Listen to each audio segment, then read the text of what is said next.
Assalamualaikum warahmatullahi wabarakatuh. Bismillahirrahmanirrahim. Alhamdulillahirabbil alamin. Wassalatu wassalamu ala asrofil anbiya'i wal mursalin wa ala alihi wa sahbihi ajma'in, amma ba'du. Saya mengucapkan terima kasih kepada Bapak Misbahul Mujib yang telah memberi waktunya kepada saya untuk memaparkan secara singkat mengenai paksaan hukum dan kebebasan, yang mana pada kesempatan ini merupakan tugas UAS, Filsafat Hukum, Prodi Ilmu Hukum. Lanjut ke pembahasan. Di sini paksaan hukum saya akan coba untuk menjelaskan satu persatu pengertian apa itu paksaan dan apa itu hukum. Paksaan adalah praktek memaksa pihak lain untuk berperilaku secara spontan, baik melalui tindakan atau tidak bertindak, dengan menggunakan ancaman, imbalan, atau intimidasi, atau bentuk lain dari tekanan atau kekuatan. Sementara hukum adalah peraturan atau adat yang secara resmi dianggap mengikat, yang dikukuhkan oleh penguasa atau pemerintah. Hukum juga dapat diartikan sebagai undang-undang, peraturan, dan sebagainya guna mengatur pergaulan hidup masyarakat.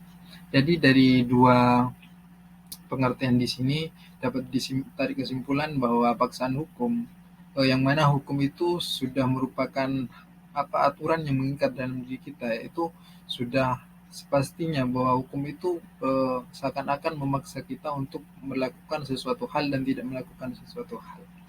Nah, lanjut ke pembahasan berikutnya, yaitu tentang kebebasan.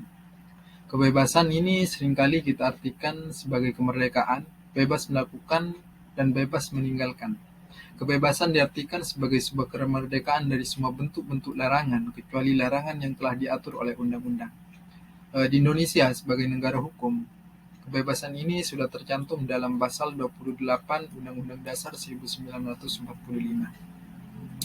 Kebebasan di sini dibagi menjadi dua bentuk. Yang pertama yaitu kebebasan dalam bentuk positif, yang artinya bahwa apa atau siapa yang bertindak sebagai sumber hukum yang bisa menentukan seorang untuk menjadi atau melakukan sesuatu.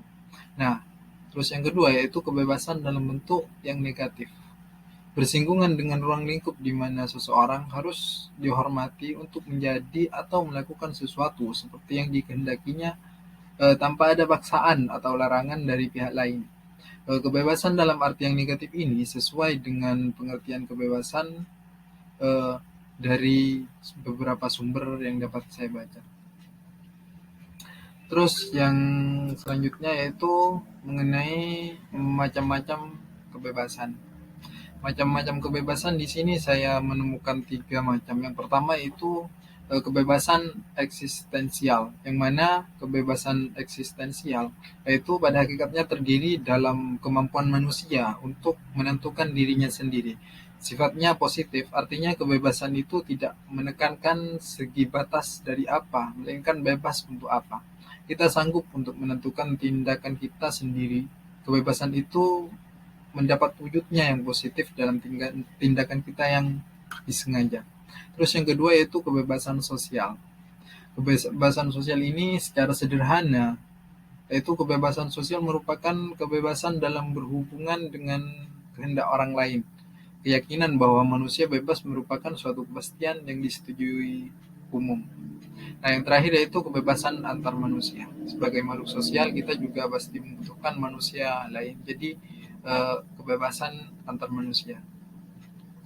Demikian yang dapat saya jelaskan secara singkat mengenai paksaan hukum dan kebebasan. Kurang lebihnya mohon maaf. Wallahul muwaffiq ila aqwamit thoriq. Wassalamualaikum warahmatullahi wabarakatuh.